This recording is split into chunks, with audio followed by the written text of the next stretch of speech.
ਮੈਂ ਤੁਹਾਨੂੰ ਇੱਕ ਮਦਰਸੇ ਦਾ ਇੱਕ ਐਸਾ ਵਾਕਿਆ ਸੁਣਾਉਣ ਲੱਗਾ ਵਾਂ ਜਿਹਦੇ ਵਿੱਚ ਤੁਸੀਂ ਸੋਚਣ 'ਤੇ ਮਜਬੂਰ ਹੋ ਜਾਓਗੇ ਕਿ ਅਸੀਂ ਆਪਣੇ ਬੱਚਿਆਂ ਦਾ ਤਹੱਫੁਜ਼ ਕਿੱਦਾਂ ਕਰਨਾ ਵਾ। ਸਾਡਾ ਬੱਚਾ ਮਦਰਸੇ ਦੇ ਵਿੱਚ ਮਹਿਫੂਜ਼ ਨਹੀਂ ਹੈਗਾ, ਸਾਡਾ ਬੱਚਾ ਸਕੂਲ ਦੇ ਵਿੱਚ ਮਹਿਫੂਜ਼ ਨਹੀਂ ਹੈਗਾ, ਸਾਡਾ ਬੱਚਾ ਸਾਡੀ ਆਪਣੀ ਗਲੀ ਦੇ ਵਿੱਚ ਮਹਿਫੂਜ਼ ਨਹੀਂ ਹੈਗਾ। ਸਾਡਾ ਬੱਚਾ ਦੁਕਾਨ 'ਤੇ ਜਾਂਦਾ ਵਾ, ਦੁਕਾਨਦਾਰ ਫੜ ਕੇ ਉਹਦੇ ਨਾਲ ਬਦਫੇਲੀ ਕਰ ਦਿੰਦਾ ਵਾ। ਸਾਡੀ ਬੱਚੀ ਦੁਕਾਨ 'ਤੇ ਜਾਂਦੀ ਆ, ਦੁਕਾਨਦਾਰ ਫੜ ਕੇ ਉਹਦੇ ਨਾਲ ਜ਼ਿਆਦਤੀ ਕਰ ਦਿੰਦਾ ਵਾ। ਸਾਡੇ ਬੱਚੇ ਆਖਰ ਮਹਿਫੂਜ਼ ਕਿੱਥੇ ਆ, ਇਹ ਤੁਸੀਂ ਦੱਸਣਾ ਵਾ। ਥਾਣਾ ਬਟਾਲਾ ਕਲੋਨੀ ਦੇ ਇਲਾਕੇ ਦੇ ਵਿੱਚ ਅਫਸੋਸਨਾਕ ਵਾਕਿਆ ਹੋਇਆ, ਜਿਹੜਾ ਅਸੀਂ ਕੱਲ੍ਹ ਤੁਹਾਨੂੰ ਸਾਰਾ ਦੱਸਿਆ। ਲੇਕਿਨ ਜਦੋਂ ਮਜ਼ੀਦ ਤਫਤੀਸ਼ ਹੋਈ ਆ ਤੇ ਯਕੀਨ ਕਰੋ ਹੌਲਨਾਕ ਇਨਕਸ਼ਾਫ ਹੋਇਆ ਤੇ ਰੌਂਗਟੇ ਜਿਹੜੇ ਆ ਨਾ ਉਹ ਖੜੇ ਹੋ ਗਏ ਆ ਕਿ ਸਾਡੇ ਮਦਰਸਿਆਂ ਦੇ ਵਿੱਚ ਆਖਰ ਹੋ ਕੀ ਰਿਹਾ ਵਾ। ਸਾਡੇ ਮਦਰਸਿਆਂ ਦਾ ਆਖਰ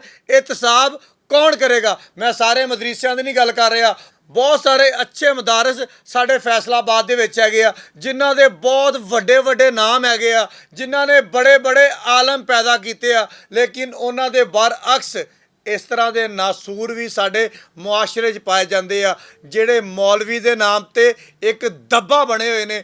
ਇਹ ਜਿਹੜੇ ਕਾਰੀ ਸਾਹਿਬ ਉੱਥੋਂ ਫੜੇ ਗਏ ਨੇ, ਮਾਜ਼ਰਤ ਦੇ ਨਾਲ ਕਾਰੀ ਦੀ ਜਗ੍ਹਾ 'ਤੇ ਮੈਂ ਕੋਈ ਹੋਰ ਲਫ਼ਜ਼ ਇਸਤੇਮਾਲ ਕਰਾਂਗਾ, ਕਿਉਂਕਿ ਇੱਕ ਕਾਰੀ ਦੇ ਰੂਪ ਦੇ ਵਿੱਚ ਭੇੜੀਆ ਸੀਗਾ, ਜਿਹਨੇ ਬੱਚਿਆਂ ਦੇ ਨਾਲ ਬਦਫੇਲੀ ਦਾ ਐਸਾ ਇੱਕ ਸਿਲਸਿਲਾ ਸ਼ੁਰੂ ਕੀਤਾ ਹੋਇਆ ਸੀਗਾ ਜਿਹੜਾ ਰੁਕਣ ਦਾ ਨਾਮ ਨਹੀਂ ਲੈ ਰਿਹਾ ਸੀ। ਇੱਕ ਬੱਚੇ ਨਾਲ ਬਦਫੇਲੀ, ਦੂਸਰੇ ਨਾਲ ਬਦਫੇਲੀ, ਤੀਸਰੇ ਨਾਲ ਬਦਫੇਲੀ, ਚੌਥੇ ਨਾਲ ਬਦਫੇਲੀ, ਪੰਜਵੇਂ ਨਾਲ ਬਦਫੇਲੀ, ਛੇਵੇਂ ਨਾਲ ਬਦਫੇਲੀ, ਪਤਾ ਨਹੀਂ ਕਿੱਦਾਂ ਦਾ ਸਿਲਸਿਲਾ ਚੱਲਦਾ ਪਿਆ ਸੀਗਾ।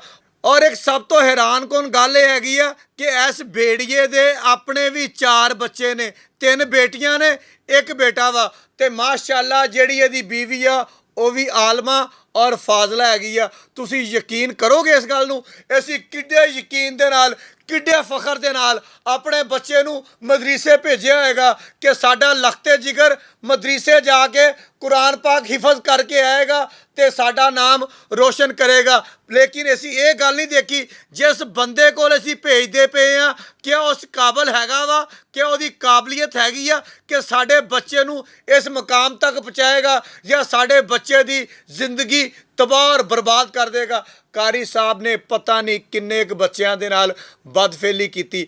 ਬਦਫੇਲੀ ਦੇ ਨਾਲ ਨਾਲ ਪਤਾ ਨਹੀਂ ਕਿੰਨੀ ਕੁ ਵਾਰੀ ਇਹ ਕਾਰੀ ਸਾਹਿਬ ਉਹਨਾਂ ਬੱਚਿਆਂ ਦੇ ਕੋਲੋਂ ਹੱਥ ਦੇ ਨਾਲ ਆਪਣੇ ਮਾਮਲਾ ਜਿਹੜੇ ਆ ਉਹ ਸਿੱਧੇ ਕਰਵਾਉਂਦੇ ਰਹੇ। ਤੁਸੀਂ ਮੇਰੀ ਗੱਲ ਸਮਝਦੇ ਹੋ ਨਾ, ਬਾਜ਼ ਦਫਾ ਫਿਰ ਮੈਂ ਸਿੱਧੇ ਲਫ਼ਜ਼ ਕਹਿ ਦਿੰਦਾ ਵਾਂ, ਤੁਸੀਂ ਸਾਰੇ ਇਤਰਾਜ਼ ਕਰਦੇ ਹੋ, ਲੇਕਿਨ ਤੁਹਾਨੂੰ ਸਮਝਾਉਣਾ ਪਏਗਾ ਕਿ ਸਾਡੇ ਬੱਚਿਆਂ ਵਾਸਤੇ ਕਿਹੜੀ ਚੀਜ਼ ਸਹੀ ਆ, ਕਿਹੜੀ ਚੀਜ਼ ਗਲਤ ਆ। ਫੈਸਲਾ ਹੁਣ ਤੁਸੀਂ ਆਪ ਕਰਨਾ ਵਾ।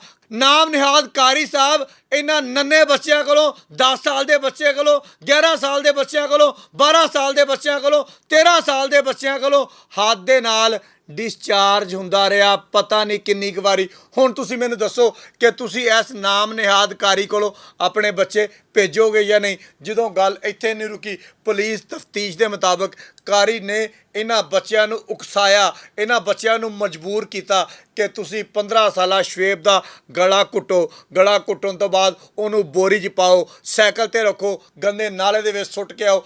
ਕਾਰੀ ਨੇ ਇਸ ਹੱਦ ਤੱਕ ਇਹਨਾਂ ਦੋਨਾਂ ਬੱਚਿਆਂ ਨੂੰ ਉਕਸਾਇਆ ਕਿ ਬੱਚਿਆਂ ਨੇ 15 ਸਾਲਾ ਸ਼ਵੇਬ ਦਾ ਗਲਾ ਘੁੱਟ ਕੇ ਉਹਨੂੰ ਮਾਰ ਕੇ ਗੰਦੇ ਨਾਲੇ ਦੇ ਵਿੱਚ ਸੁੱਟ ਦਿੱਤਾ। CPO ਫੈਸਲਾਬਾਦ ਤਨਵੀਰ ਹੁਸੈਨ ਦੀ ਹਦਾਇਤ ਦੇ ਉੱਪਰ SP ਇਕਬਾਲ ਟਾਊਨ ਮਲਕ ਸਈਦ ਨੇ ਤੇ ਉਹਦੀ ਟੀਮ ਨੇ ਰਲ ਕੇ ਇਸ ਮਸਲੇ ਦੀ ਜੋ ਤਫਤੀਸ਼ ਕੀਤੀ ਤੇ ਸਾਰੇ ਇਨਕਸ਼ਾਫ ਸਾਹਮਣੇ ਆਏ। ਹੁਣ ਆਖਰ ਦੇ ਉੱਪਰ ਮੈਂ ਫਿਰ ਤੁਹਾਨੂੰ ਇੱਕੋ ਹੀ ਗੱਲ ਕਹਾਂਗਾ, ਸਾਨੂੰ ਅੱਜ ਵੀ ਆਪਣੇ ਬੱਚਿਆਂ ਦੀ ਹਿਫਾਜ਼ਤ ਆਪ ਕਰਨੀ ਪਏਗੀ। ਸਾਨੂੰ ਦੇਖਣਾ ਪਏਗਾ ਅਸੀਂ ਕਿਹੜੇ ਮਦਰਸੇ ਦੇ ਵਿੱਚ ਬੱਚੇ ਨੂੰ ਭੇਜਦੇ ਪਏ ਹਾਂ, ਸਾਨੂੰ ਦੇਖਣਾ ਪਏਗਾ ਅਸੀਂ ਕਿਹੜੇ ਸਕੂਲ ਦੇ ਵਿੱਚ ਬੱਚੇ ਨੂੰ ਭੇਜਦੇ ਪਏ ਹਾਂ, ਸਾਨੂੰ ਦੇਖਣਾ ਪਏਗਾ ਸਾਡੇ ਗਵਾਂਢ ਜਿਹੜਾ ਬੰਦਾ ਰਹਿਣ ਡਿਆ ਵਾ ਇਹ ਕੌਣ ਆ, ਸਾਨੂੰ ਦੇਖਣਾ ਪਏਗਾ ਕਿ ਸਾਡੇ ਮਹੱਲੇ ਦੇ ਵਿੱਚ ਜਿਹੜੀ ਦੁਕਾਨ ਬਣੀ ਆ ਉੱਥੇ ਬੈਠਾ ਹੋਇਆ ਬੰਦਾ ਕਿਆ ਸਾਡੇ ਬੱਚਿਆਂ ਦੀ ਹਿਫਾਜ਼ਤ ਕਰ ਸਕੇਗਾ ਅਗਰ ਉੱਥੋਂ ਸਾਡੇ ਬੱਚੇ ਚੀਜ਼ ਲੈਣ ਜਾਂਦੇ ਆ।